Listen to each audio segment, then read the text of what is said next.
আসসালামু আলাইকুম এভরিওয়ান, কেমন আছেন? আশা করি সবাই ভালো আছেন। আলহামদুলিল্লাহ আমরাও ভালো আছি। এখন বাজে বেলা ৩টা। আমাদের বাসার খাওয়ার পানি আনতে হয় ছাদ থেকে। এখানে যে পানি ঘরে ব্যবহার করা হয় সেটা হচ্ছে গোসল আর রান্নার জন্য সেটা কর্ণফুলী নদীর পানি। আর খাওয়ার জন্য যে ডিপের পানি সেটা আলাদা লাইন করে উপরে একটা ট্যাঙ্কি আছে, সেখানে কল থেকে নিয়ে আসতে হয়। বাড়িওয়ালা লাইন টানতে পারে নাই, জানি না কেন। মিস্ত্রি নাকি বলেছে যে ওইভাবে রুমে লাইন টানা সম্ভব না। যাই হোক, এখন তার বাড়ি তার ইচ্ছা। তবে বাসার স্ট্রাকচারটা অনেক সুন্দর, বাসার ছাদটাও অনেক সুন্দর। প্রচণ্ড রোদ এখন ৩টার সময়। তো যেহেতু রোজার দিন, পানি তুলে রেখেছিল কালকে, তো আজকে নিতে আসলাম। এই কল থেকে, যে এখান থেকে পানি নিতে হয়। আর এদিকে হচ্ছে চারিদিকে সব পাহাড় আর পাহাড়। আমরা যেখানে থাকি সেটার চারিদিকেই পাহাড়, বলতে গেলে আমরা পাহাড়ের নিচেই থাকি। এই যে এখানে একজন পাহাড়িদের বাসা আছে। তো এই যে এই পাইপ দিয়ে এইভাবে লাইন টেনে কর্ণফুলী নদীর পানি ওরা মোটরে করে টাঙ্কিতে নিয়ে আসে। প্রত্যেক বাড়িতে এরকম করে লাইন টানা থাকে। প্রত্যেক বাড়িতে এরকম পাইপ দিয়ে পানির লাইন টেনে নদীতে মোটর লাগিয়ে তারপরে ওরা পানি আনে। আসলে এখানে পানির অনেক কষ্ট। কর্ণফুলী নদী থেকে পানিটা আসার কারণেই এখানে মানুষ একটু গোসল, তারপরে রান্নাবান্না, ঘর মোছা, কাপড় ধোয়া এগুলো করতে পারে। আর খাওয়ার জন্য পানি অনেক কষ্ট। বাড়িওয়ালা আঙ্কেল এইভাবে লাইন টেনে রেখেছে বলে এখান থেকে পানি নিতে পারি। ওই যে দেখেন দূরে টাঙ্কি, সবার বাড়িতে এরকম লাইন করা আছে। আর এটা হচ্ছে খাওয়ার পানির জন্য আলাদা টাঙ্কি করা আছে। এখান থেকে প্রতিদিন 2 গ্যালন করে পানি নিয়ে যাই। এটা হচ্ছে খাওয়ার ট্যাঙ্কি, আর এই দুইটা হচ্ছে গোসল, কাপড় ধোয়া, রান্নার জন্য। এই দুইটা হচ্ছে এই ট্যাঙ্কির পানি। এই 2 ট্যাঙ্কির পানি খাওয়া যাবে না, আর এই পানি খাওয়া যাবে।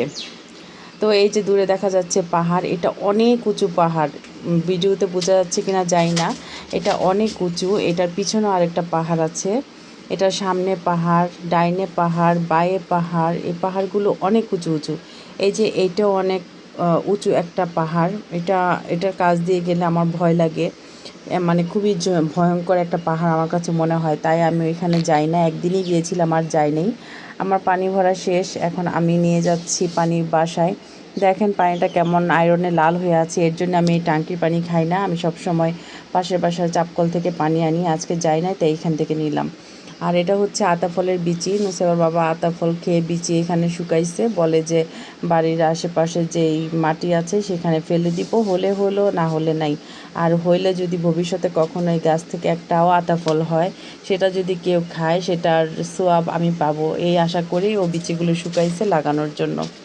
তো ওই যে নিচে একটা কবুতর কী জানি খাচ্ছিল, আর এদিকে রোদটা পড়ে এসছে, আর আমার মেয়ে মাসাল্লাহ ঘুমাচ্ছে। আর এদিকে আজকে কাপড় চোপড় ধুয়েছিলাম, সেগুলো শুকিয়ে গেছে। এখন এগুলাকে ভাঁজ করব। তো প্রায় 5টার মতো বেজে গেছে। নুসাইবাকে বলতেছি, নুসাইবা উঠো, উঠতেছি না। ঢাকাতে তো পুরাই গরম পড়ে গেছে, আর এখানে এখনও কম্বল নেওয়া লাগে। নুসাইবাকে ডাক দিলাম যে মা উঠো, 5টা বেজে গেছে, তোমার বাবা চলে আসছে। এই যে নুসাইবার বাবা চলে আসছে। ও প্রতিদিন আসার সময় 2টা করে আনারস কিনে নিয়ে আসে। আপনারা বলতে পারেন যে প্রতিদিন 2টা করে আনার কি আছে, একবার আনলেই তো পারেন না। আনারস একবারে বেশি করে আনলে আনারস নষ্ট হয়ে যায়, তাই প্রতিদিন আসার সময় 2টা 3টা করে নিয়ে আসে, ওগুলি আমরা খাই। আর এখন এই যে বাবা মেয়েকে আদর করতেছে, দেখেন কি করে। মানে ওদের দুষ্টুমি সারাক্ষণই চলতে থাকে। মেয়ে বাবার জন্য বায়না করবে, বাবার সাথে রাগ করবে, বাবাকে না দেখলে কান্না করবে, আর বাবা এইভাবে রাগ ভাঙাবে।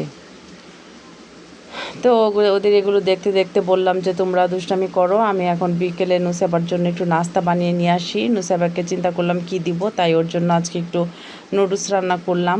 ওকে এই নুডলসটা দেওয়ার পরে আমি ইফতারির আয়োজনে চলে যাব। নুসাইবাকে প্রতিদিন ঘুম থেকে ওঠার পরে হালকা পাতলা কিছু একটা নাস্তা দেই। আর গতকালকে ফ্রেঞ্চ ফ্রাই দিয়েছিলাম, আজকে নুডলসটা দিলাম। আমি ওকে মিস্টার নুডলসটা দেওয়ার চেষ্টা করি, আমার কাছে এই নুডলসটা খুবই ভালো লাগে। তো নুডলসটা এখানে আমি একদম একটা পেঁয়াজ, একটা ডিম আর কাঁচামরিচ, ধনেপাতা দিয়ে আমি এখানে রান্না করে নিয়ে এসেছি। তো নুসাইবাকে এখন এখানে দিব, ও এখানে চেয়ারে বসে বসে খাবে। এই বাসার এই বারান্দাটা আমার কাছে খুবই ভালো লাগে, এখানে বসে খেতে খুবই ভালো লাগে। আশেপাশে পরিবেশটা খুবই সুন্দর। তো এইখানে গরম ভাতের জন্য চাল ধুয়ে বসিয়ে দিয়েছি।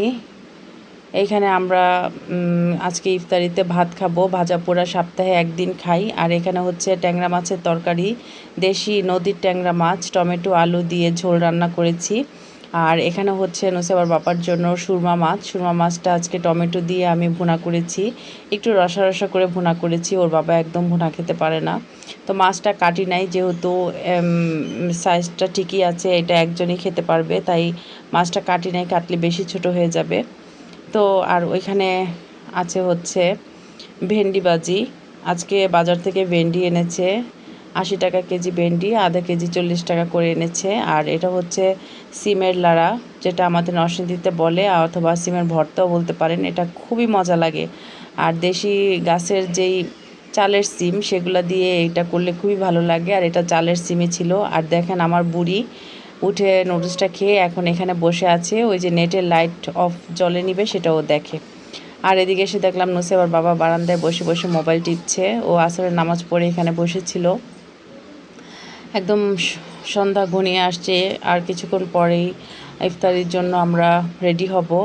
আর এদিকে ভাতও হয়ে এসছে প্রায়।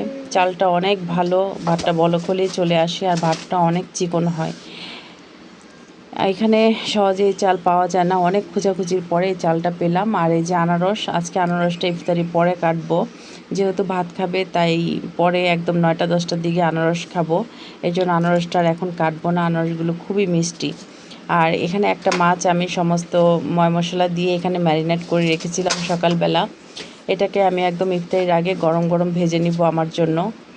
আমার কাছে মাছ ভাজা খেতে বেশি ভালো লাগে গরম ভাত দিয়ে তরকারির চাইতে।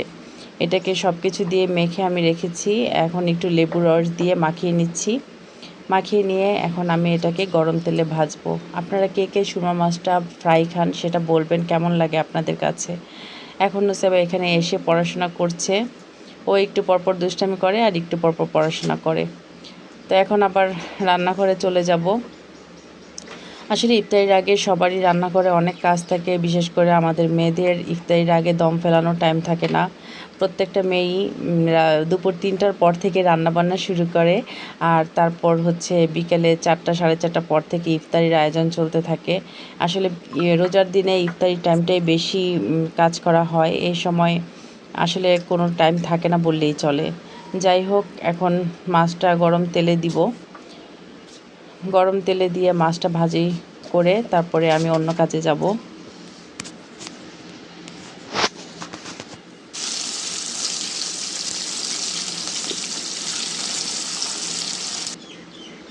এখানে টমেটো কেটে নিলাম, ভাতের সাথে টমেটো না খেলে চলেই না। আর আমার ইদানিং টমেটো খাওয়ার প্রতি খুবই নেশা হয়েছে, আমি টমেটো সব কিছুর সাথে আমার লাগে।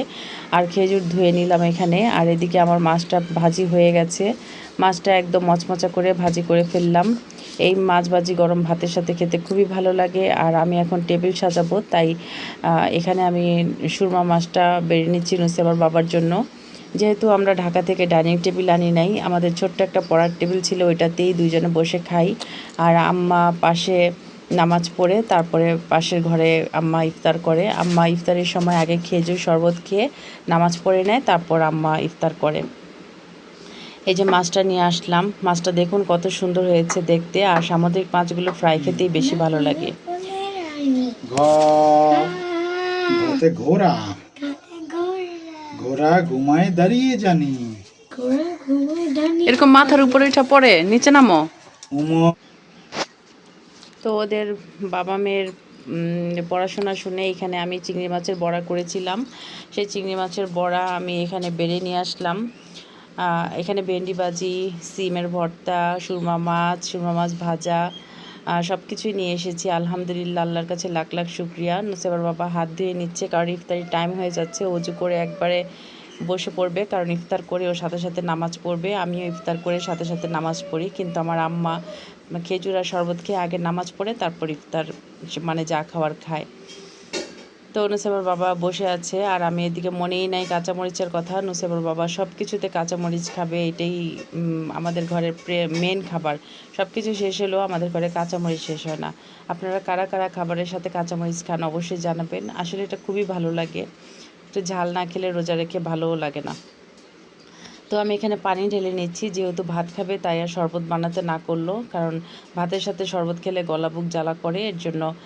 তো এদিকে আজান দিয়ে দিচ্ছে, নুসেবার বাবা বিসমিল্লাহ বলে রোজার নিয়ত করে, ইফতারের নিয়ত করে সুন্দর এখন পানি খেয়ে নিচ্ছে। আমিও এদিকে খেজুর খেয়ে পানি খেয়ে নিলাম। তো এভাবে একসাথে বসে ইফতার করার যে একটা মানে ভালো লাগা, সেটা বলে বোঝাতে পারবো না। যদি আমি এখন রাঙামাটি না আসতাম, ও একা একা কী খেত না খেত আল্লাহ জানে। সেজন্য আমি এখানে এসেছি শুধুমাত্র ওর ভালোর জন্য, ওর যেন ঠিকমতো খাওয়া দাওয়া করতে পারে, ঠিকমতো ও রাত্রে বাসায় এসে ঘুমাতে পারে, সেজন্য এখানে বাসা নিয়ে চলে আসলাম। যাই হোক, আমিও এখানে টমেটো নিয়ে নিচ্ছি আর গরম মাছ ভাজা দিয়ে এখন ভাত খাচ্ছি।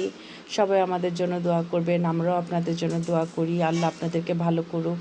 আমাদের জন্য আপনারা দোয়া করবেন। ইনশাল্লাহ আগামীতে আবার নতুন কোনো ভিডিও নিয়ে আসব। তো আজকের ভিডিও আর বড় করব না, শুধু একটা কথাই বলবো, এই রোজার দিনে চেষ্টা করি রোজা রাখার জন্য। জানি না আল্লাহ কতটুকু কবুল করতে পেরেছেন কি পারেন নাই। আল্লাহর কাছে এটাই চাই, যেন আল্লাহ আমাদের রোজাটা কবুল করে নেন।